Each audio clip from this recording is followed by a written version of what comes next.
tuvo la culpa, uno fue el que golpeó. Y en todos los casos, la policía cuando vino a ver lo que tenían que ver, ni un ticket los dio, sencillamente les dijo, miren, váyanse. Los dejó libres. No les pidieron documentación, les pidieron licencia. Ah, no tienen papel, no tienen. Ok, bueno, mira, a uno le dijo, ni un ticket te voy a dar. Y al otro le dijo, mira, este es mi nombre, este es mi número de teléfono, si necesitas, llámame. Así le dijo el sargento. Eso es pura gracia. Eso es pura gracia. Pues si ustedes están leyendo la prensa, y aún aquí en Montgomery ha pasado, que se han llevado gente. Pero es la gracia de Dios sobre nosotros. Amén. ¿Le pueden dar la gloria a Dios por eso?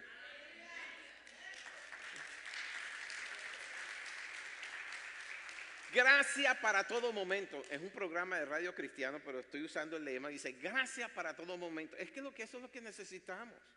Para andar en este mundo y en esta vida, eso es lo que necesitamos. Miren, necesitamos esta gracia para no caer en tentación. ¿Qué les parece? Necesitamos gracia para acostarnos a dormir, gracia para despertarnos, gracia para salir a trabajar, gracia para comer, gracia para repartir. Yo no sé ustedes, pero a mí me encanta repartir. Hay algo que se produce en mí un gozo cuando yo puedo dar de lo mío para que otro pueda andar. Me gusta eso, ¿ok? Ahora, cuando yo comencé a trabajar entonces hace 22 años, la visión y la misión de la iglesia Fraser era bien sencilla. Decía adorar, ganar, discipular, servir y darle la gloria a Dios en todo lo que hacemos. Creo que eso está en la pantalla, ¿ok? Pero como todo en la vida, los tiempos cambian y con el tiempo también los sistemas, también los procedimientos y por supuesto que también la visión que puede tener una iglesia como la misión. No es que cambian, sino que evolucionan, porque los tiempos cambian, pues, y hay que adecuarse a esos tiempos. Y en los últimos 5 años, entonces, desde que el pastor Chris es el pastor principal de la iglesia y ha estado al frente de todo esto, la visión y la misión de la iglesia, que les acabo de mencionar, también ha ido evolucionando y lo ha enfocado es en la Gran Comisión, la que está en Mateo 28, 19. Ustedes conocen la Gran Comisión, ¿verdad? Saben lo que dice. Si no saben lo que dice, se acaban de poner en pantalla. El Señor Jesucristo, lo mencioné justamente cuando estábamos en la Santa Cena. El Señor Jesucristo entonces le dice, al principio de eso, le dice, toda potestad me es dada en los cielos y en la tierra. Por tanto, id y hacer discípulos a todas las naciones, bautizándolos en el nombre del Padre y del Hijo y del Espíritu Santo, enseñándoles a que guarden todas las cosas que os he mandado. Esa es la Gran Comisión. Y es una comisión que no pertenece a una iglesia o una congregación, pertenece a toda persona que tiene su fe puesta en Cristo Jesús. A todos aquellos que dicen, hoy yo soy hijo, yo soy hija de Dios. Esa es tu comisión principal.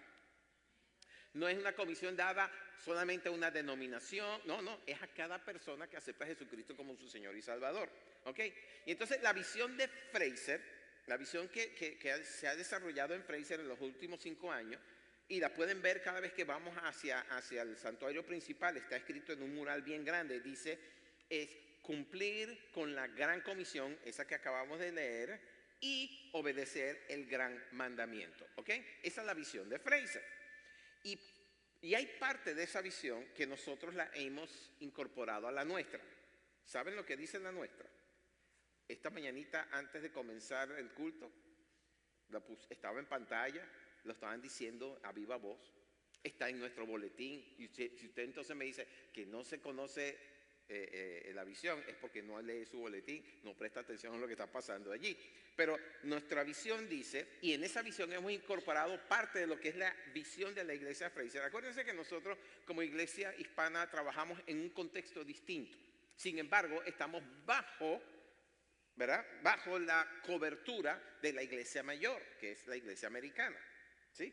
Pero como tal, nuestra misión se enfoca en un sector de la población que está aquí en Montgomery, Alabama. Y entonces nuestra visión y misión comienza diciendo establecer el reino de los cielos desde nuestra base de operaciones. Creo que está en pantalla, por favor, la misión de la iglesia hispana. que es la preciosa ciudad de Montgomery en Alabama, haciendo discípulos de todas las naciones que Dios ponga a nuestro alcance. Y eso es interesante que lo entienda. Cuando decimos que haciendo discípulos de todas las naciones, es porque aquí en Montgomery, en el sector hispano, tenemos gente de Guatemala, de Honduras, de El Salvador, de México, por supuesto, aunque México es conocido como Norteamérica, pero mexicanos también, tenemos nicaragüenses, tenemos costarricenses, tenemos panameños en la ciudad.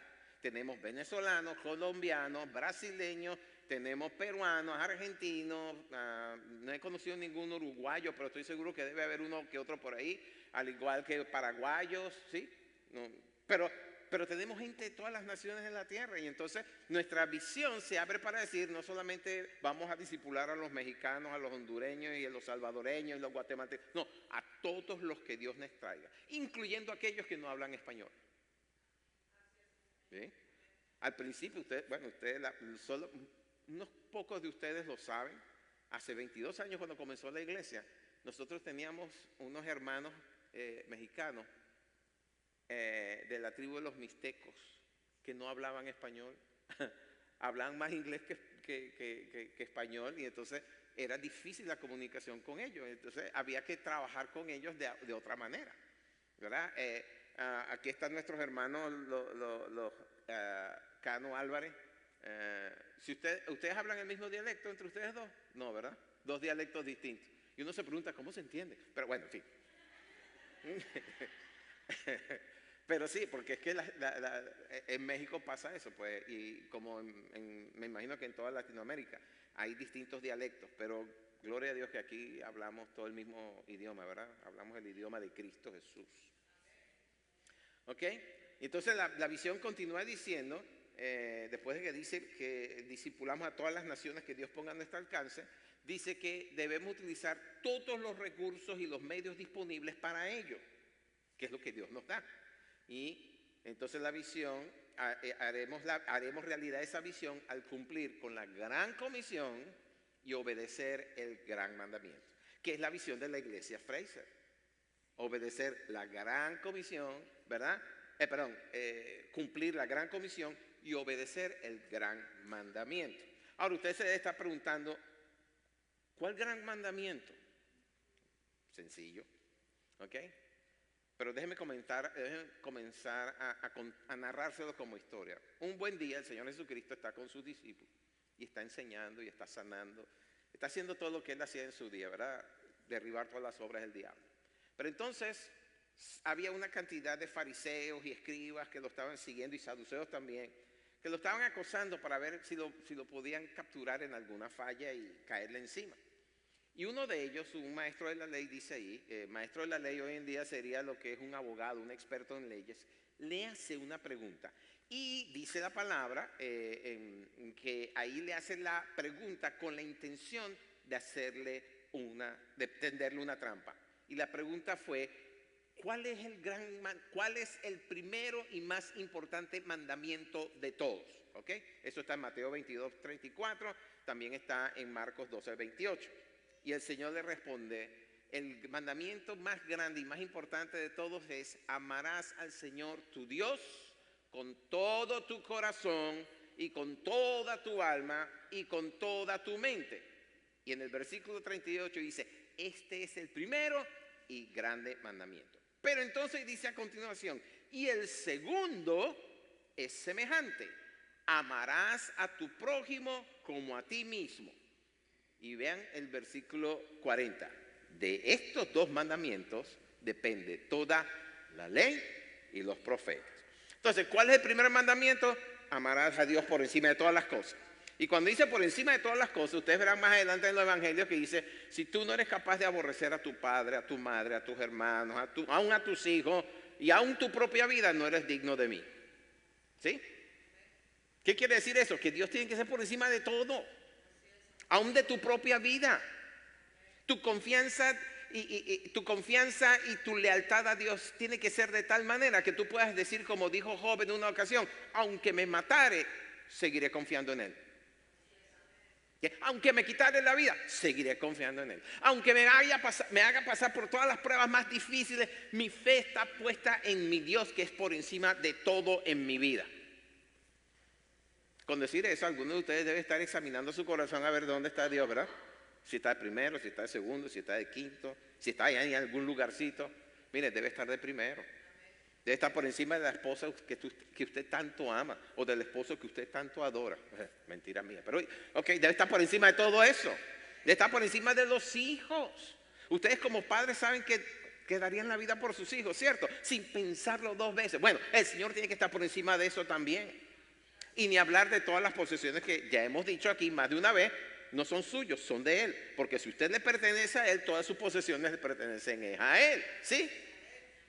Por cierto, si no se dieron cuenta, ahí está la respuesta a por qué en el monte de la transfiguración se presentaron, fueron Elías y Moisés al Señor Jesús. ¿Ustedes se acuerdan de ese momento? Sube con quién, con Pedro, con Juan y Santiago, creo que fue el tercero. Pedro, Juan y otro. Pedro, sí, creo que esos fueron esos tres. Sube al monte mientras todos los demás se quedan abajo y de repente dice, se transfiguró. Y aparecieron hablando con él Moisés y Elías. Y han sido siglos de debates. ¿Qué representan? ¿Por qué Moisés y Elías? ¿Qué era lo que estaban conferenciando? Bueno, aquí lo dice el Señor. De estos dos mandamientos dependen que la ley, Moisés, la ley fue dada por medio de... ¿Cómo? ¿De quién? Ajá, la ley fue dada entonces por medio de Moisés. Y Elías representa a uno de los más... fue uno de los más grandes profetas que ha habido. Solamente debajo de Moisés, ¿verdad?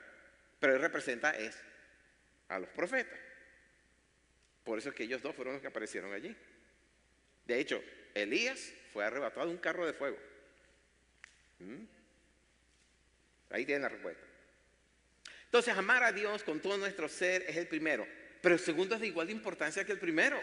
Eso lo acaba de decir el Señor. Cuando Él lo dice, lo eleva a esa posición. Es igual de importante que el primero. Amar a tu prójimo como a ti mismo. Y con ello establece, ¿verdad?, uno de los grandes contrastes que hay entre lo que es la ley y los profetas. Porque en cuanto al prójimo, la ley dice en Deuteronomio 21:24, ojo por ojo, diente por diente, golpe por golpe.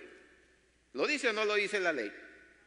Pero el Señor Jesucristo entonces dice, no, amarás a tu prójimo como a ti mismo, y lo eleva a la misma posición de amar a Dios sobre todas las cosas. Y ahonda en eso más adelante cuando dice, si te golpean en una mejilla. ¿Cómo? ¿Cuántos de ustedes lo hacen? ¿Ah? Vean que poquitos son los que dicen. La ley dice ojo por ojo, el Señor dice, pon la otra mejilla.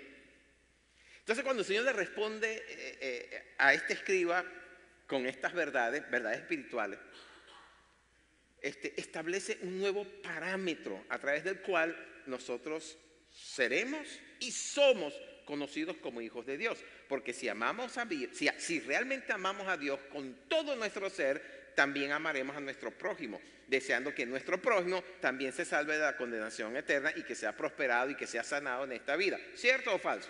¿Ok?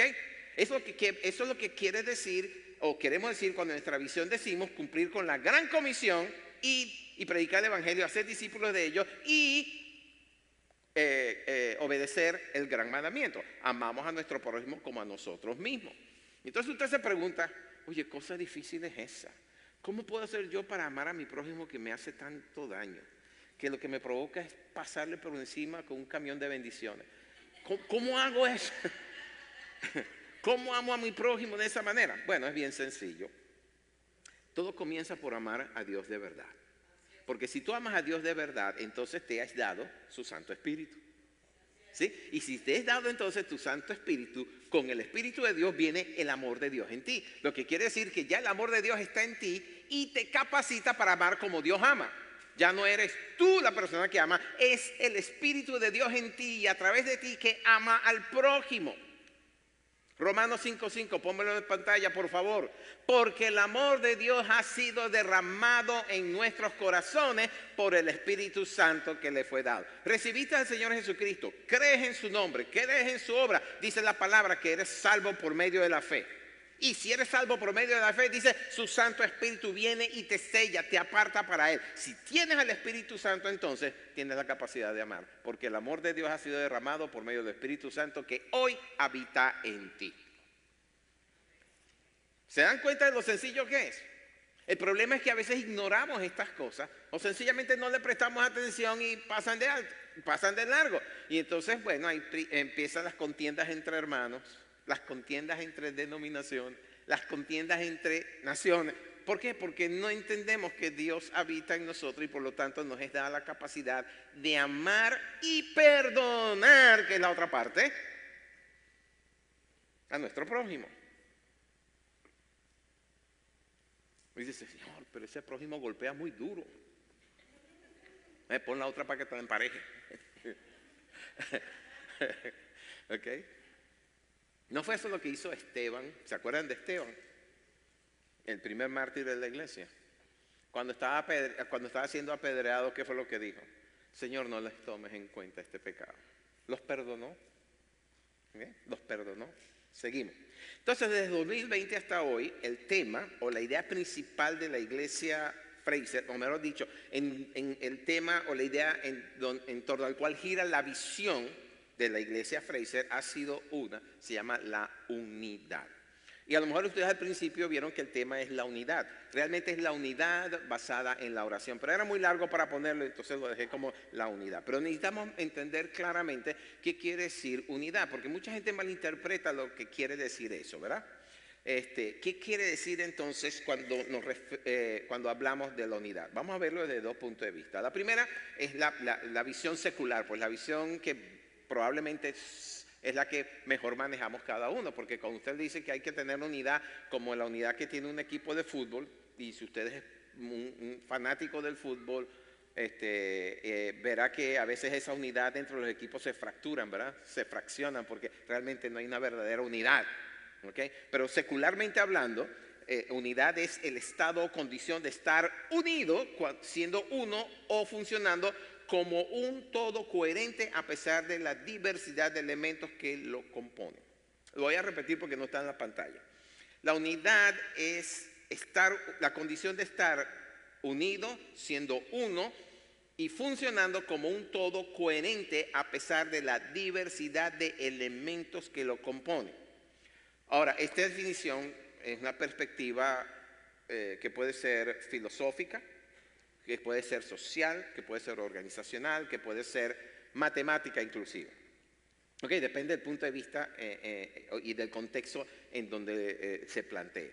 Pero cuando hablamos de la perspectiva del reino de los cielos, y aquí es donde la cosa se nos hace interesante, la unidad se expresa de la siguiente manera, y está en un texto que ahorita lo vamos a leer, pero que corresponde a la oración sacerdotal que hizo el Señor Jesucristo justamente antes de comenzar su suplicio, la noche en que fue entregado, ¿verdad?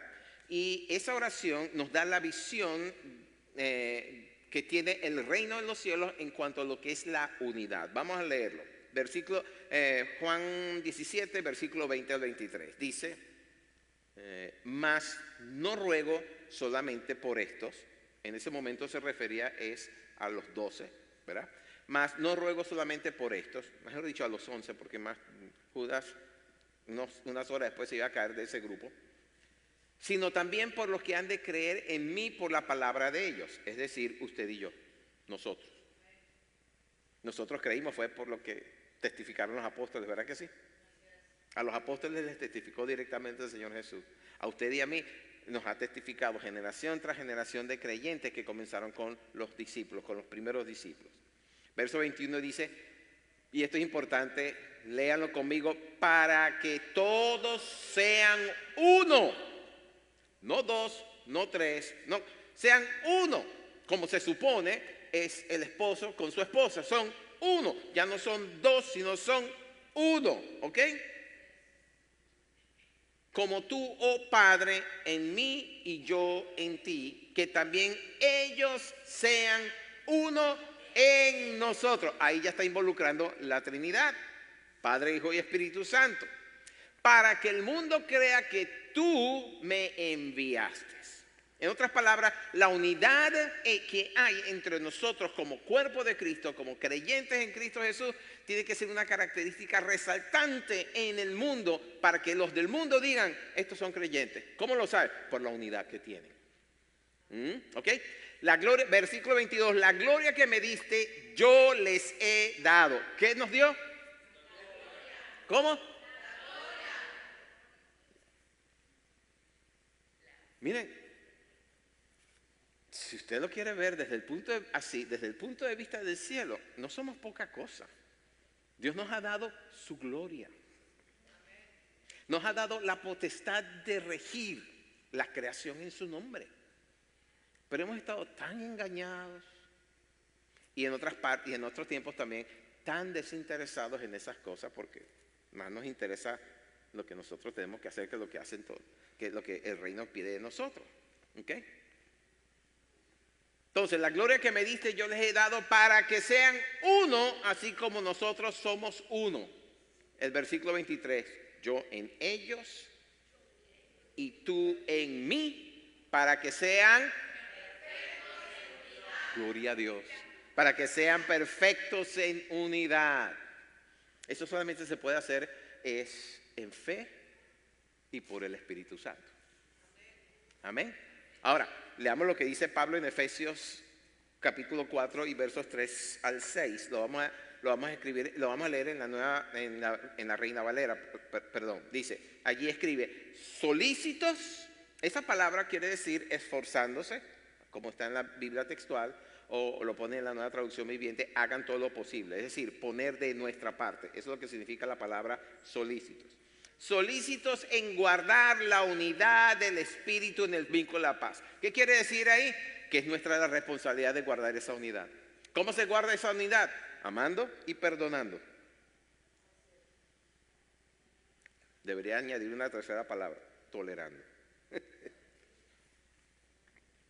¿Ok? Solícitos entonces en guardar la unidad del Espíritu en el vínculo de la paz, un cuerpo y un espíritu, como fuisteis también llamados en una misma esperanza de vuestra vocación.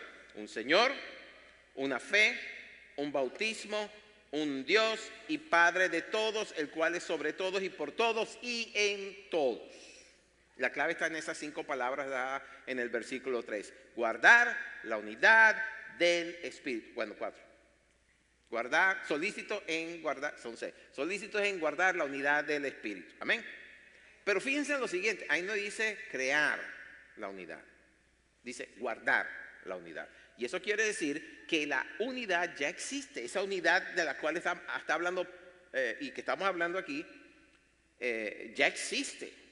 Y es la que emana de la unidad que hay entre el Padre, el Hijo y el Espíritu Santo. Si tú tienes el Espíritu Santo, tienes la unidad que hay entre el Padre, el Hijo y el Espíritu Santo habitando en ti. ¿Ok? Y en nosotros es producido entonces por la presencia del Espíritu.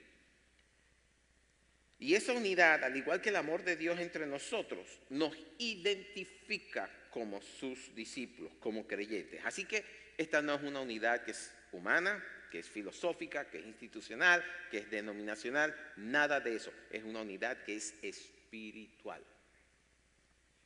¿Sí? Y el vínculo para preservar esa unidad es, dice Pablo, la paz. Y la palabra paz en griego es eirene. ¿Ok? Y eirene significa atar o unir. Eirene. Ahora, en el pensamiento griego, cuando ellos ponen eirene, ustedes saben, yo les he dicho a ustedes que tanto el idioma hebreo como el idioma griego son ricos en imágenes mentales, ¿verdad? Dice mucho más que lo que quiere decir la mera palabra. Y en el caso de los griegos, eirene es más que la simple ausencia de conflictos, puesto que transmite la idea de un estado, no de tolerancia, sino, escuchen bien, de tranquilidad, de plenitud, de bienestar y de armonía. Eso es lo que significa eirene. Un estado de tranquilidad, de plenitud, de bienestar y armonía. Y entonces cuando la palabra dice que el vínculo de la unidad es la paz, está hablando de un estado de tranquilidad, de plenitud de bienestar y armonía entre nosotros como creyentes. Por cierto, ¿alguno de ustedes conoce a una Irene o conoce a algún varón que esté casado con una Irene? Bueno, Irene deriva de Eirene, por lo que se supone que si hay un hombre entre ustedes que esté o conoce a alguien que es casado con una Irene, ese hombre casado con esa Irene debe estar viviendo, o se supone que debe estar viviendo un estado de tranquilidad, de plenitud, de bienestar y de armonía. Bueno, eso es lo que dicen los griegos con sus utopías, porque nosotros sabemos que la realidad es otra. Amén. Se puede llamar Irene, pero Dios mío. Ok. Bueno. Además de eso, Eirene, que en la Biblia es traducido como paz, es el tercero de las 9 manifestaciones del fruto del Espíritu. Es el tercero después de gozo, paz, amor, gozo, paz. ¿Ok? Paz. Es el tercero de las 9 manifestaciones del fruto del Espíritu que encontramos en Gálatas 5:22. Y obviamente es de naturaleza espiritual. Y entonces cuando el Señor Jesucristo dice, la paz os dejo, mi paz os doy, en Juan 14:27, está usando la palabra eirene. ¿Ok? Eirene. La paz os dejo, mi paz os doy. Es eirene, un estado de como dijimos, de tranquilidad, de plenitud, de bienestar y de armonía. ¿Ok? Y fíjense que después que ahí añade también, si van a Juan 14:27, añade, cuando termina diciendo, mi paz os doy, dice, no como el mundo la da. ¿Por qué? Porque el mundo realmente no te puede dar verdadera paz. Te puede dar una tregua pasajera, donde las cosas están como que tranquilitas, pero van a reventar. Porque la verdadera paz es un estado de profunda tranquilidad, plenitud, bienestar y armonía. ¿Ok? Entonces, esa paz que es espiritual es una paz que no se puede explicar, pero que permanece a pesar de las circunstancias adversas en las que uno se encuentre. Por eso que entonces ustedes ven ¿cómo se llama? David en el Salmo 23 expone una realidad que muy pocos de nosotros logramos vivir continuamente en nuestra vida, ¿no? Cuando dice, Jehová es mi pastor y nada me faltará. Él sabe que aunque no vea el pedazo de pan en la mesa, él sabe que no le va a faltar. Junto a dedicados pastos me hará descansar, confortará mi alma. ¿Cómo dice? Me guiará por senda de justicia por amor a su nombre. Su vara y su callado me infundirán aliento. Y entonces cuando la circunstancia se pone chiquita, dice, aderezas o preparas mesa delante de mí en presencia de mis angustiadores. Ahora, angustiador no tiene que ser una persona, puede ser una circunstancia. Oye, no me pagaron, o me están pagando tan poquito, necesito otro trabajo. Oye, no puedo pagar la renta del mes, no tengo suficiente gasolina, ando enfermo, no tengo para llevar al médico, no tengo para comprarme. Dice, tus angustiadores. En presencia de ellos, el Señor prepara mesa delante de ti. Es una mesa de un gran banquete. Amén. Es una paz que no se puede explicar. No importa la circunstancia adversa en la cual uno se encuentra. Y entonces Juan 16:33 el Señor le dice a sus discípulos, estas cosas os he hablado para que en mí tengáis paz. En el mundo tendréis aflicción, pero confiad, yo he vencido al mundo. Y allí, cuando dice paz, está usando la palabra eirene. ¿Ok? En conclusión, la unidad a la que aspiramos es sustentada por la paz que produce en nosotros el haber sido justificados por medio de la fe en Cristo Jesús. O como lo dice Romanos 5:1, en donde dice, justificados pues por la fe tenemos paz para con Dios por medio de nuestro Señor Jesucristo. Entonces, ¿por qué en estos 5 años la iglesia se ha enfocado tanto en la unidad? Vamos al Salmo 133. ¿Okay? Vamos al Salmo 133. Esto tiene que ver con la unidad de visión y de propósito. ¿Ok? Vamos al Salmo 133. Déjeme tomar un poquito de agua, por favor. Esto me pasa cuando hablo tanto. En la versión Reina. Y le voy a decir lo siguiente, en los últimos 3 años, cada vez que nos reunimos el equipo de liderazgo con el pastor Chris, la sesión se abre es leyendo el Salmo 133. Obviamente la leen en inglés, ¿no? Obviamente. Behold, dice. How great, ¿cómo dice en inglés? How great is for the brethren to live in harmony. Entonces dice, que me causa risa, es cuando dice la segunda parte que dice, es como el buen óleo, como el rocío de Hermón. En esa parte dice, it's like the dew of Hermon. A mí me suena a Germán. Entonces, yo digo, pero ¿qué tiene que ver Germán en esto? Bueno, Salmo 133, los primeros 3 versículos dice, mirad cuán bueno y cuán delicioso es habitar los hermanos juntos en armonía. Es como el buen óleo sobre la cabeza, la cual desciende sobre la barba de Aarón, y baja hasta el borde de sus vestiduras, como el rocío de Hermón que desciende sobre los montes de Sión, porque allí envía Jehová bendición y vida eterna. A mí me pareció interesante que el salmista, rey y profeta David haya elegido la figura del sumo sacerdote para hablar de la armonía que produce estar en paz. Y creo que es por la simbología profética que encierra la figura del sumo sacerdote. Ustedes saben que Aarón fue el primer sumo sacerdote, pero su sacerdocio fue temporal. ¿Por qué? Porque era un ser humano. Y todos nosotros que nacimos en pecados, nuestro cuerpo físico, la paga del pecado es muerte. Todos tenemos, a menos que Dios en su soberanía haga como hizo con Enoc o haga como hizo con Eliseo, ¿verdad? Que fueron arrebatados y no vieron muerte como tal. Pero fíjense, uno de los más grandes profetas, Moisés, vio muerte, murió. Aarón murió, de hecho murió creo que 1 o 2 años antes que Moisés, según dice la historia bíblica. Pero él ejercía entonces un sacerdocio temporal y todos los que lo siguieron a él también, porque eran mortales hasta que llegó la figura del verdadero sumo sacerdote, que es nuestro Señor Jesucristo, que ejerce un sacerdocio eterno, como lo dice Hebreos 4, y Hebreos 8, y Hebreos 5, y Hebreos 7, ¿ok? Y hasta Hebreos 20. ¿Por qué? Porque el Señor Jesucristo pertenecía a un linaje distinto, no pertenecía al linaje de Aarón, sino que pertenecía al linaje de Melquisedec, el cual muchos estudiosos hoy dicen fue una teofanía de nuestro Señor Jesucristo. ¿Por qué? Bueno, dice que no tiene linaje, no tiene origen, no tiene descendencia, apareció y desapareció como tal. De hecho, los títulos que tiene Melquisedec son Rey de Salem y Rey de Paz. Es Rey de Jerusalén, Rey de Salem, Rey de Paz, ¿ok?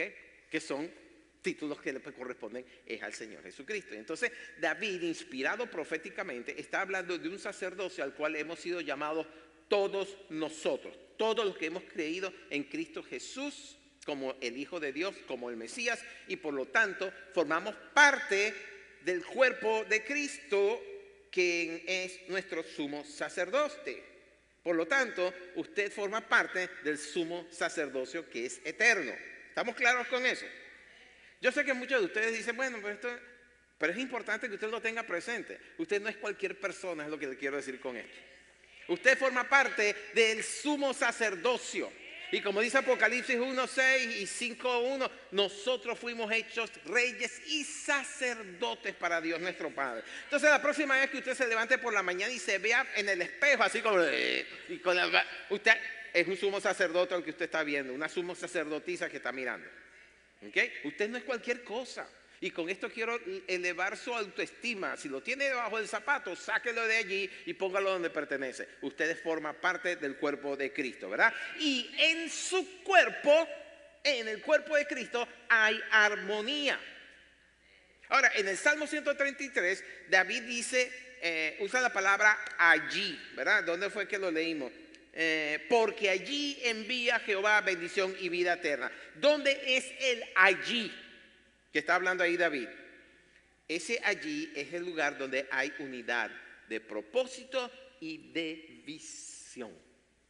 En este caso, nuevamente lo digo, el cuerpo de Cristo es la iglesia. No cualquier asamblea, es su eclesía. Debe haber unidad de propósito y de visión en nosotros. ¿Por qué las cosas no avanzan? Porque normalmente hay 1500 opiniones distintas de cómo se deben hacer las cosas. ¿Por qué ustedes creen que la gente o los estadistas cuando hacen sus pronósticos y sus cosas, la muestra que toman es una muestra reducida, representativa de un universo mucho más grande. Porque saben que si siguen haciéndolo van a encontrar unos disparates porque todo el mundo tiene una opinión. ¿Cierto o falso? Todo el mundo tiene una opinión. Entonces, allí dice que esa armonía, que es una palabra que el diccionario define como la unidad de diferentes elementos que trabajan en forma coordinada en un estado de paz, unidad y belleza. ¿Lo ven? Esa armonía, dice, es como el buen óleo. Y óleo habla del aceite usado para ungir al sumo sacerdote, un aceite que desciende por su barba y llega hasta el borde de sus vestiduras. Es decir, lo baña completo. Esa misma unción es la que está sobre usted y está sobre mí. Nos baña porque nosotros somos parte del cuerpo de Cristo, el real sumo sacerdote de Dios. Es la unción la que está en nosotros para nosotros tener esa unidad de propósito y visión. Por eso, o mejor dicho, es por esa unción que nosotros podemos tener unidad, que podemos trabajar en armonía, que podemos estar bien coordinados y dar fruto abundante. Porque eso es lo que Dios quiere, que demos fruto de justicia, ¿verdad? Miren cómo lo hizo Pablo, lo dice Pablo en Efesios capítulo 2, versos 20 al 22. Efesios, dice, edificados sobre el fundamento de los apóstoles y profetas, siendo la principal piedra del ángulo Jesucristo mismo, en quien todo el edificio, es decir, todo el cuerpo, es decir, todos nosotros, bien coordinado, va creciendo para ser un templo santo en el Señor. Entienda esto, usted es un templo de Dios, pero no es un templo aislado, forma parte de un gran todo, ¿ok? Versículo 22, en quien vosotros también sois juntamente edificados para morada de Dios en el Espíritu. Nuevamente, esa unidad no es en la carne, es en el Espíritu. Porque la unidad en la carne no permanece, mis queridos amigos. ¿Ok? Y Pablo usa una palabra, dice bien coordinado. Y eso es lo que nos da la idea de estar en armonía. Y cuando un pueblo, cuando un grupo de gente o una iglesia tienen unidad de visión y de propósito, se vuelven sumamente poderosos. Les doy el ejemplo bíblico. No se guían solamente por mis palabras, les doy un ejemplo bíblico. En Génesis 11, esto es después del gran diluvio, ¿verdad? Dice que en ese entonces la tierra era una sola lengua. Es decir, se entendían perfectamente. No es como nos pasa ahorita que yo a veces digo una palabra venezolana y ustedes los hondureños se enfurecen porque he dicho, los insulté. Ni hablar de los puertorriqueños, que uno dice una cosa y es otra cosa, para ellos es otra cosa. ¿Okay? Una frase completa y significa todo lo contrario.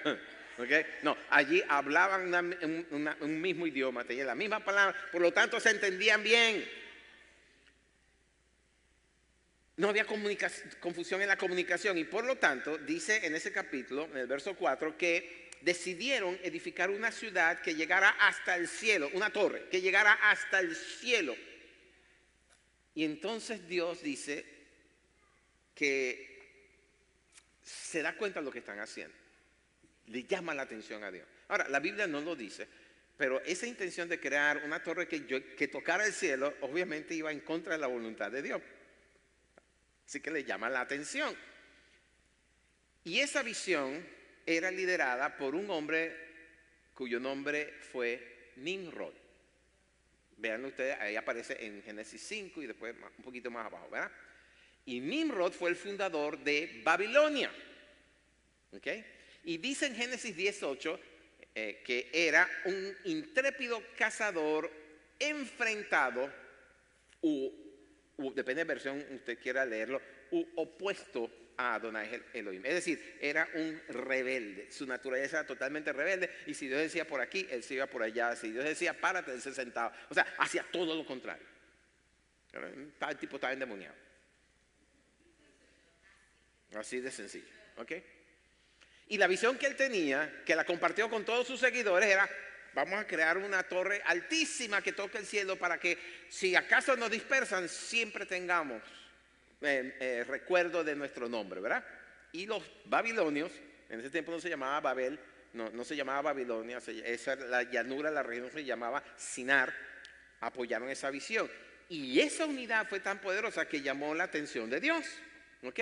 Quien decidió descender para ver qué era lo que estaban haciendo. Y miren lo que pasó. En el capítulo 6 de Génesis 11 dice, miren, nueva traducción viviente, miren, la gente está unida y todos hablan el mismo idioma, es decir, se entienden bien. Después de esto, nada de lo que se propongan les será imposible. ¿Ven el poder que hay en la unidad? Y es una unidad en la carne.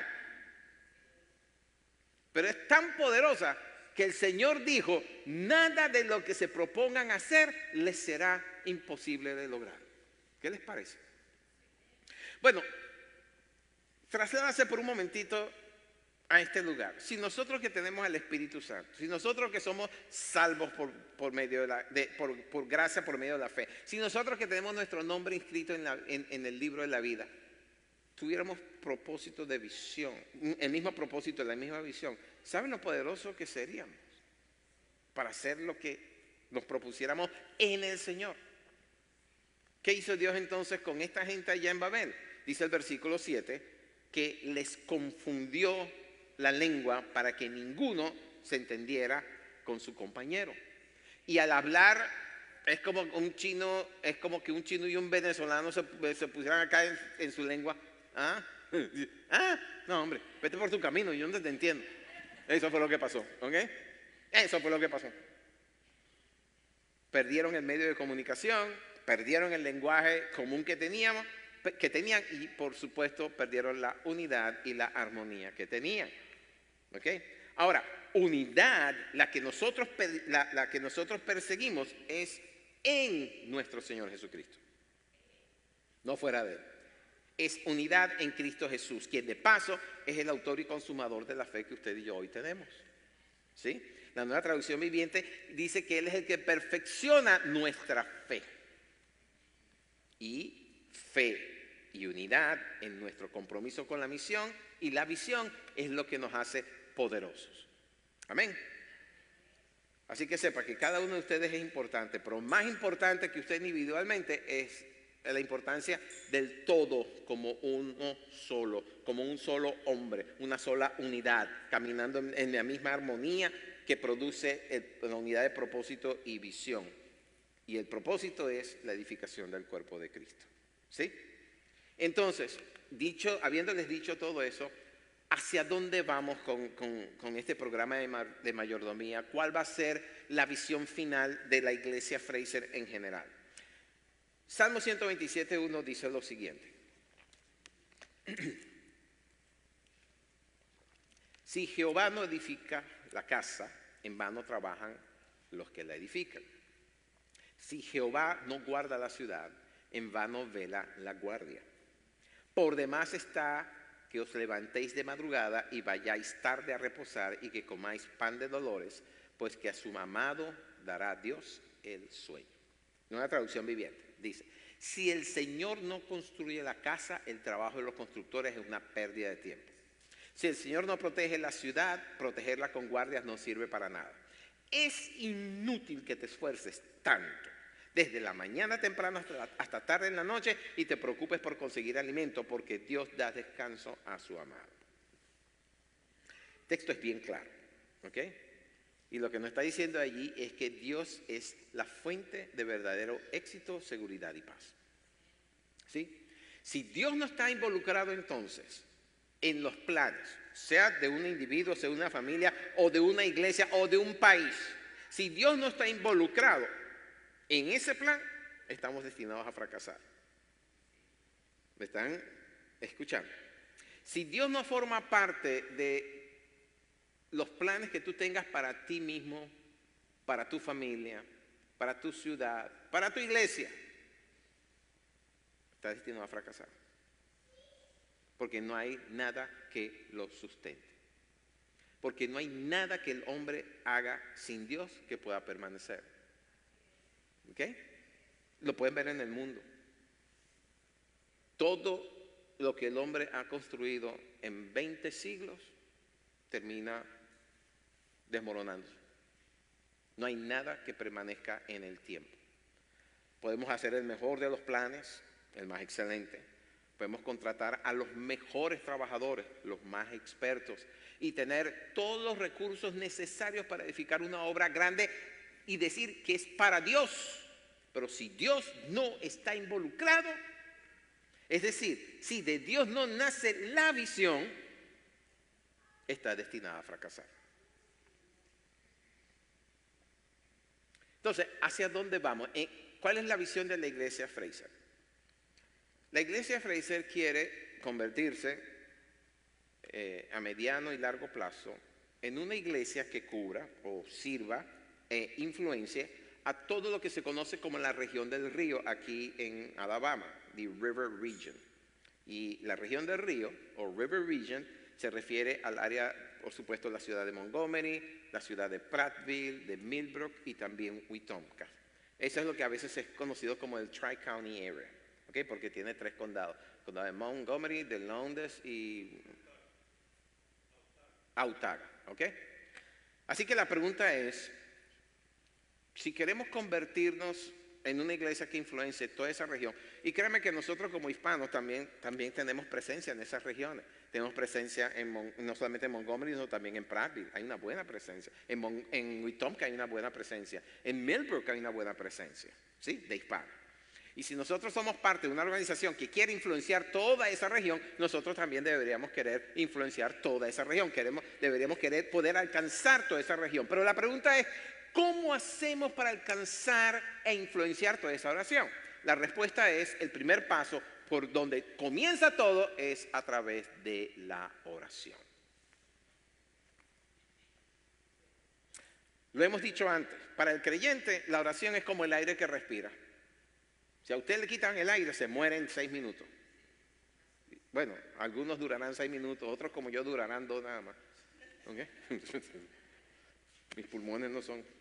Fíjense que en Éxodo 33 se nos da un hecho bien interesante y se lo voy a resumir para no leer los 20 versículos que la componen. Pero Dios le dice a Moisés que guía al pueblo hacia la tierra prometida, pero les dice que por causa de su rebelión, y se está refiriendo a cuando edificaron el becerro de oro, por causa de esa rebelión y por causa de ellos ser un pueblo tenaz y terco, la presencia suya no iba a ir con ellos. Moisés es el que los iba a guiar, ¿ok? Y eso les trae profunda tristeza de escuchar que Dios dice, no voy a ir en medio de ustedes porque me airo y los consumo así. De hecho, si ustedes leen bien Éxodo 33, verán que la gente se quitó toda su ropa bonita, todo su, ¿cómo se llama eso? Sus adornos y vestían más bien como de luto. Pero entonces viene Moisés e intercede por el pueblo. Es decir, él ora y le ruega a Dios diciéndole que si su presencia, ora a Dios para que su presencia los acompañe. Pero entonces en el versículo 15 le dice, si tu presencia no va con nosotros, no nos saques de aquí. ¿Por qué? Porque Moisés sabía, si doy un paso sin Dios, todo esto se desmorona. Él estaba bien claro con eso. Si no está la presencia de Dios, es decir, si Dios no está involucrado en hacia dónde vamos, no nos muevas. Mejor estamos aquí donde todavía estás. Por eso que ustedes me han dicho, me han escuchado decir en más de una oportunidad que el mejor estado en donde usted y yo nos podemos encontrar, cada uno como individuo, es estar en el lugar que Dios quiere y en el momento en que Dios quiere. Porque podemos estar en el lugar que Dios quiere, pero llegamos adelantados o atrasados y no nos va a ir bien. Podemos llegar en el momento justo, pero en el lugar incorrecto y tampoco nos va a ir bien. La única manera de llegar al lugar donde Dios quiere y en el tiempo que Dios quiere es si su presencia va con nosotros. Y entonces, gloria a Dios que no tenemos que desmontar o montar una tienda por donde se manifieste la presencia de Dios, porque esa presencia ya va aquí dentro. Entiendan lo siguiente, usted es esa tienda, usted es ese templo y el Espíritu Santo está aquí. Y es hora que usted empiece a abrir los oídos y escuche con atención a lo que el Espíritu Santo le quiere decir, a dónde debe dar los pasos que usted quiere dar. Y aún escuchar decir, esos no son los pasos que quiero que des. Y entonces con humildad decirle al Señor, está bien, Señor, ¿cuáles son los pasos que tú quieres y en qué dirección y cuándo? ¿Cómo? Así que si queremos establecer el reino de los cielos, que forma parte de nuestra visión, ¿verdad? Establecer el reino de los cielos, así comienza nuestra visión. Si queremos hacer eso en toda la región del río, así como sería la traducción, necesitamos entonces conocer su voluntad. Y eso solamente se conoce si nosotros profundizamos y ¿cómo se llama? Expandimos nuestro rango de acción. Porque si su presencia no nos acompaña, es inútil el esfuerzo que hacemos. Podemos salir a evangelizar los 7 días a la semana. Podemos poner todas las propagandas y hacer todas las campañas que queramos. Si Dios no está en eso, no vamos a avanzar. Ahora, ¿cómo es que nosotros? Porque ¿sabe que dentro de Fraser somos conocidos como una iglesia que ora? Y por eso le doy gracias al promedio de 20 personas que vienen los miércoles y de verdad levantamos una buena oración. Pero esos 20 hacemos bastante bulla. No porque seamos gritones, sino porque la presencia de Dios está allí. Y yo he recibido testimonios de que la gente pasa por fuera y no es por lo que oyen, es por lo que perciben. Y dice, oye, Dios está en ese lugar. Por eso que yo insisto tanto y les invito para que los miércoles estén con nosotros. Y si usted no sabe orar, no se preocupe, va a aprender. Pero a nadie se le pide, pasa adelante y ore. No, nosotros no hacemos eso. Nosotros sabemos que eso es un proceso, ¿verdad? Pero la presencia de Dios que va a estar ahí lo va a bañar y usted va a terminar aprendiendo a orar como debe orar. Ahora, hablando de la oración, porque eso también es parte del tema de hoy, y ya yo sé que se nos está yendo el tiempo, pero escuchen lo siguiente. Usted no sabe orar. Bueno, yo le recomiendo que usted vaya entonces y lea en Lucas 22:9 creo que, como el Señor Jesús les dijo a sus discípulos que debían de orar. Y el tema es bien interesante porque primero vienen los discípulos y le dicen, Señor, enséñanos a orar como Juan el Bautista enseñó a sus discípulos. ¿Por qué que ellos querían aprender a orar? Bueno, porque ellos veían que antes de hacer todos los milagros, las señales y los prodigios que él hacía, pasaban noches enteras en oración. Y ellos se dieron cuenta, oye, el secreto está en la oración. Pero no sabemos orar. Y ellos venían de una tradición de un pueblo que tenía oraciones escritas y las leían todos los días, y al levantarse, al acostarse, cuando hacían los sacrificios en la tarde, cuando traían, todo eso, ellos tenían una letanía de oración, pero se dieron cuenta de que, oye, esta forma de orar no llega. Y le dice el Señor, enséñanos a orar como Juan el Bautista enseñó a sus discípulos. Y el Señor le dice, no, ustedes van a orar es así. Ahí lo dejo, no voy a decir más, ¿ok? Dice, no, ustedes van a orar es así. Ahora, fíjense que cuando él empieza a decirles eso, esa oración modelo, porque es una oración modelo, es básicamente lo que llamamos un bosquejo. Tiene 3 partes, ¿no? La primera parte comienza es prestando atención a Dios, exaltando a Dios y enfocándose en lo que Dios quiere. ¿Cómo comienza diciendo? Santificado sea tu nombre. Ok, eso es exaltándolo a él primero, porque, por favor, tú cuando entras en la casa de una persona, ¿cómo entras? Buenos días, ¿cómo estás? Qué bueno estar en tu casa, gloria al Señor, ¿verdad que sí? Bueno, algunos de ustedes lo hacen. Pero eso les estás tocando a la puerta del cielo, ¿no? Dice, Padre nuestro que estás en los cielos. Estás reconociendo quién es. Santificado sea su nombre. Y lo siguiente que tienen que hacer, pero no tengo tiempo de hacerlo, es que deberían aprender el significado de sus títulos, básicamente. Porque su nombre es uno solo. Es Jehová. Y eso significa yo soy el que soy. Pero tiene una cantidad de títulos las cuales uno puede invocar, porque se nos ha dado permiso de invocar su nombre en cualquier necesidad. Por eso es que se nos revela que Él es Jehová Rafa, nuestro sanador. ¿Está enfermo? Invoque el nombre del Señor sobre su vida, sobre su cuerpo, que es su provisión. Jehová Jireh, nuestro proveedor. Jehová Ra, si usted tiene un mal pastor, Jehová Ra dice, Jehová es mi pastor. Invóquelo en su necesidad, ¿verdad que sí? Pero entonces comienza diciendo eso, Padre nuestro que estás en los cielos, santificado sea tu nombre. Y entonces se enfoca en lo que Dios quiere. Venga tu reino. Hágase tu voluntad como se hace en el cielo, también en la tierra. Les comparto un poquito de mi intimidad. Yo me llevo mucho por ese bosque. Pero cuando llega esa parte de venga tu reino, hágase tu voluntad, yo no digo primero en la tierra, digo hágase tu voluntad en mi vida. Venga tu reino a mi vida. a mi vida. Hágase tu voluntad en mi vida, así como se hace en el cielo, que se haga en mi vida. Y entonces me extiendo y se haga en la vida de mi esposa, en la vida de mis hijos, y los menciono por nombre. Ahora tengo la vida de mis nietos, ¿verdad? Y después empiezo y por ahí me voy extendiendo. Hablo de mis hermanos, de mis familiares, mi familia extendida. Los cubro a ustedes, claro que no por nombre. Pero yo me enfoco en la iglesia. Señor, venga tu reino a cada uno de los que aquí vienen los domingos, a los que vienen a los miércoles, que venga tu reino y se establezca en ellos y se haga tu voluntad, así como está en el cielo y en la tierra. Y le digo, Señor, el Salmo 138:8 dice, haz prosperar tu propósito en mí. Señor, haz prosperar tu propósito en nosotros como congregación. Les estoy revelando intimidades mías. Eso ocurre 4 o 5 de la mañana. Porque a esa hora Dios me ha levantado. Y no lo estoy diciendo para que admiren, qué tremendo pastor tenemos, que se pare temprano. No, lo estoy diciendo porque si no fuera por el Espíritu de Dios no lo puedo hacer. Yo soy bien vago para despertar. Pero entonces en los últimos años Dios me ha quitado el sueño. Entonces 4 o 5 de la mañana quiero dormir más y voy a orar. Y el Señor es el que me inspira a orar de esa manera. ¿Ok? Entonces la primera sección tiene que ver con Dios y exclusivamente con Dios. La segunda parte, entonces, la segunda sección tiene que venir con lo que nosotros compete, ¿verdad?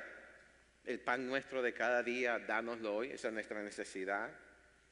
Y entonces dice, perdónanos nuestras deudas como también nosotros perdonamos a nuestros deudores. Y ahí es donde uno se tiene que detener. Y yo le digo, Señor, examina mi corazón, que tu luz, ahí es donde me expongo, Señor, que tu luz invada mi ser y me muestre, Señor, dónde estoy fallando aquí. Y dice, ¿a quién le tengo rabia? Entonces me muestra toda la congregación. No lo sé. Mentira. No hace eso. Ay, Dios mío. ¿Ok? Pero viene la otra parte, al final de esa parte que tiene que ver conmigo. Señor, ante todas las cosas, no me dejes caer en tentación. No me dejes caer en tentación. Señor, yo sin ti de verdad que no lo valgo. Señor, si no fuera por tu gracia, yo no lo logro. No me dejes caer en tentación. Líbrame del mal. Y voy cubriendo también a mi familia y los voy cubriendo a ustedes también. Señor, no dejes que las tortillas sean tentación para la congregación.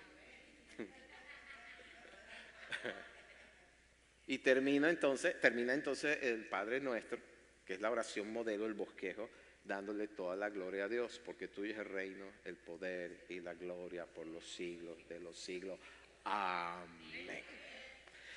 Pero eso no se logra si primero no lo ponemos en práctica. Mire, yo sé que nos ponen una tremenda carga cuando, me acuerdo de mis tiempos, cuando recién convertido me dice, si no oras 1 hora no sirve de nada. Y entonces estaba ese librito famoso que nos metieron por ahí que se llama La Hora que Cambia el Mundo, en el cual nos decía 5 minutos, o sea, 12 secciones de 5 minutos, los primeros 5 minutos, los segundos. Bueno, la verdad es que yo no tardaba ni 30 segundos en pasar por cada una de las secciones. Era increíble. Señor, ¿qué más digo? Entonces, pero con el tiempo uno aprende leyendo la Biblia, aprende cuál es la voluntad de Dios en muchas cosas. Como lo era en el pasado, también no es en el presente, solamente que las circunstancias cambian, porque los tiempos cambian. ¿De acuerdo? Pero la voluntad de Dios sigue siendo la misma. Como decía en Miqueas 6:8, que decía que qué es lo que Dios quiere de ti, qué es lo que Dios espera de ti, que ames a tu Dios, te humilles delante de Él, que ames justicia, hagas misericordia y te humilles ante tu Dios. O sea, sigue siendo lo mismo, expresado de otra manera, pero sigue siendo lo mismo. Amén.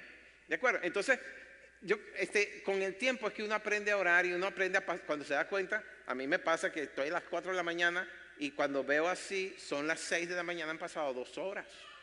2 horas en donde estoy metido con Dios. Y les soy honesto, Dios me ha llevado hasta orar por Taiwán en su conflicto con China. Me he puesto a orar por países europeos como Alemania, Inglaterra, España, Francia, en donde el Islam, el movimiento islámico está avanzando sin que nadie lo detenga.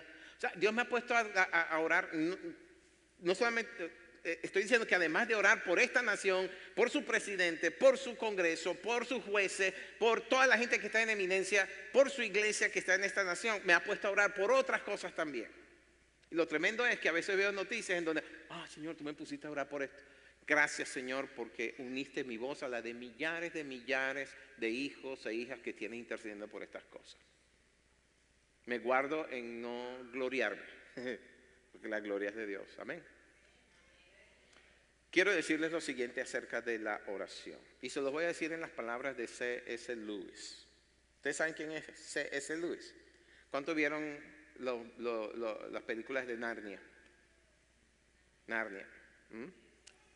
El autor de Narnia, de los cuentos, de las tres películas de Narnia, es este C.S. Lewis, que fue un apologista inglés, es decir, defensor de la fe y un teólogo muy famoso en su tiempo.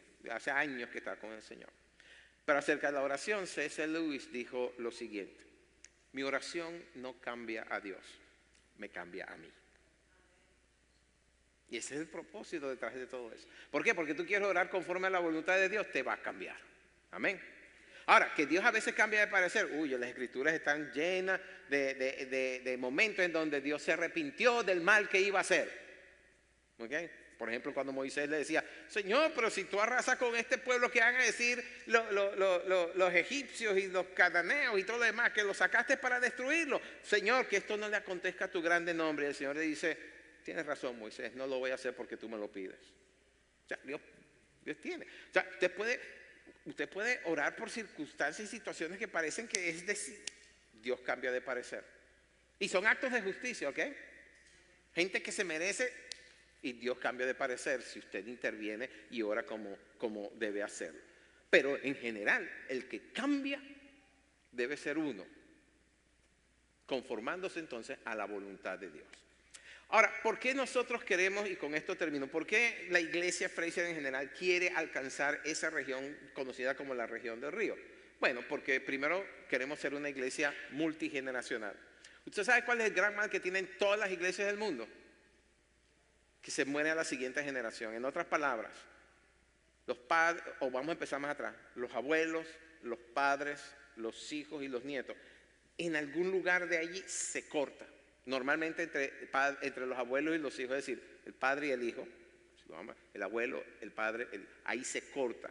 ¿Por qué? Porque los hijos se muevan de la ciudad y terminan yéndose de Cristo también. Mientras son pequeños, mientras están ahí bajo la potestad, vienen a la iglesia, pero una vez que se independizan, se acabó.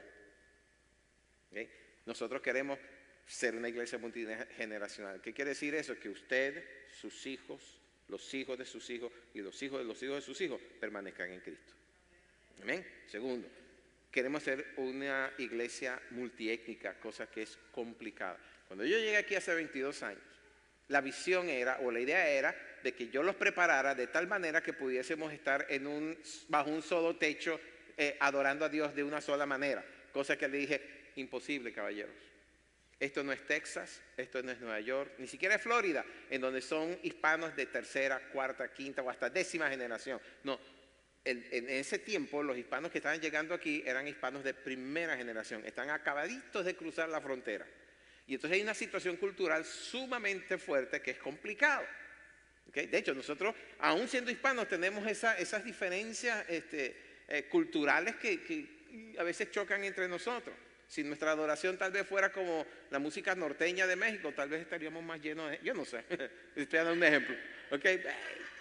Las cosas así que se me ocurre que a mí esa lo que era. No, nosotros no somos así, ¿verdad?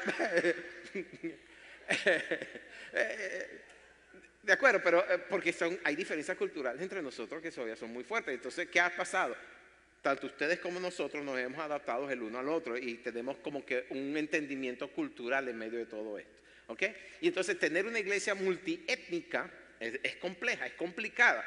Tener chinos, coreanos, afroamericanos, blancos e hispanos. Y cuando hablo de hispanos estamos hablando de 15 naciones que nos parecemos pero que no somos iguales, bajo un solo techo. ¡Wow! Es complicado. A Dios gracias que las 3 o 4 veces que hemos hecho esos cultos conjuntos, las cosas han salido pero súper bien. ¿Okay? Y entonces viene el pastor Chris y dice: así se parece el cielo. Le digo: no, porque no hay arepas. Oh.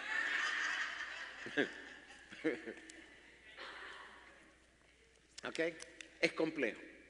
Y ser entonces, en tercer lugar, una iglesia que multiplica discípulos, que es un mandato, no es tan fácil. Es una guerra espiritual. Ganarse una persona. ¿Ustedes saben lo que cuesta ganarse una persona para Cristo? Le cuesta lágrimas a uno. ¿Ok? Y si usted llega y de repente, no, es que fui a la Walmart y me encontré con este hispano y le dije 3 cositas y se entregó a Cristo llorando. Sepa que antes de que usted llegara a esa persona, el Señor tenía 100 personas orando por esa persona. No crea que es porque usted. No. Usted fue el último eslabón que Dios usó para cerrar la cadena y traer a esa persona a Cristo Jesús. ¿Estamos? ¿Qué queremos ser? Una iglesia que influencie toda esta región. Pero todo comienza con la oración. Ahora, si usted espera a llegar aquí un domingo para orar, está equivocado.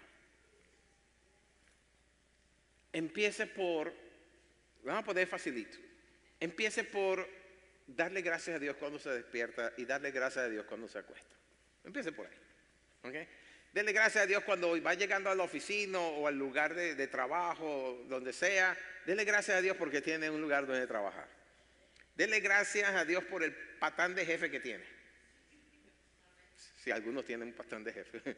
¿Okay? Dele gracias a Dios por todo y en todo, porque está escrito, esa es la voluntad de Dios para nosotros, que le demos gracias a Él en todo.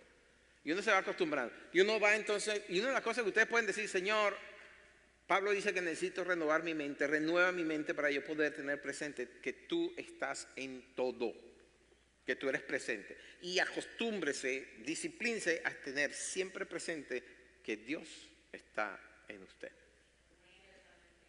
Y que está esperando que usted le preste atención de paso. Y empiece a orar por su esposa, o su esposo, empieza a orar por sus hijos, empieza a orar por sus nietos, empieza a orar por sus padres, por lo menos bendígalo. Eso se va a ir prolongando. Y usted va a llegar un día en donde ha pasado 5 horas y me van a votar, pasé 5 horas orando y no fui a trabajar. No lo van a votar. Créame que no, la gracia de Dios es suficiente para eso. Así que eso es lo que nosotros estamos buscando. Queremos ser una iglesia de adoración, sí, pero que en medio de la adoración nuestra oración sea poderosa, que nuestra oración no solamente derribe murallas y derribe todo lo que impide, todos los impedimentos que tenemos para que la gloria de Dios se manifieste. Queremos ser gente que cuando nos vean y cuando hablen con nosotros vean a Cristo Jesús. Y eso solamente se logra en intimidad con Él. Amén. Nos ponemos de pie. Y le damos gracias a Dios por todo esto. Dios es bueno de verdad. ¿Cierto o falso? Miren lo bueno que es Dios que le ha dado al pastor que tiene. Gracias por ese único amén. Hey, gracias por las demás risas también de burla, no importa. No, hablando en serio, tenemos tanto que darle gracias a Dios. Okay, hay gente que pues no tiene la bendición de iglesia y no estoy hablando de porque uno es el pastor, no, estoy hablando de la unidad, de la presencia de Dios que se manifiesta entre nosotros, del buen hacer de Dios en medio de nosotros, amén. Demos gracias a Dios. Yo sé que mis hermanos cuando regresen a Honduras van a regresar felices de ver a su familia, pero nos van a echar de menos. Padre, queremos darte gracias. Y Señor, hay una cosa que sí tenemos clara, es que sin ti no lo podemos hacer. Y Señor, como he expresado en esta mañana, como iglesia queremos ser una iglesia que alcance a influenciar una región mucho más amplia que tan solo una iglesia, que tan solo unas calles o una avenida. No, Señor, queremos alcanzar 4 ciudades que están alrededor, 3 ciudades que están alrededor de nosotros. Queremos poder influenciarlos, Señor Dios, de tal manera que te conozcan a ti y te glorifiquen, Señor, cada día más. Y Señor, sabemos que todo eso comienza es con la oración. Señor, nuestra oración en esta mañana es: aviva eso en nosotros. Aviva en nosotros la necesidad de tener intimidad contigo, de aprender a conversar con Él. Y por tu Espíritu enséñanos a orar como tú le enseñaste a tus discípulos. Que podamos utilizar ese bosquejo teniendo en cuenta, Señor Dios, que eso puede ser ampliado de muchas maneras, Señor Dios, pero que sigue un patrón que tú estableciste cuando dijiste: ustedes orarán así. Señor, como también dijiste en tu palabra a través de tu profeta, tú nos darías espíritu de gracia y oración. Pedimos eso, Señor. Pedimos la gracia de convertirnos en hombres y mujeres que oran de verdad, que saben tocar el cielo, que saben llamar tu atención y que movilizan ejércitos celestiales a través de la oración. Esto lo pedimos en el nombre de nuestro Señor Jesucristo. Amén y amén. ¿Están bendecidos? Amén. Nos vemos el miércoles en Arpas y Copas, 7 de la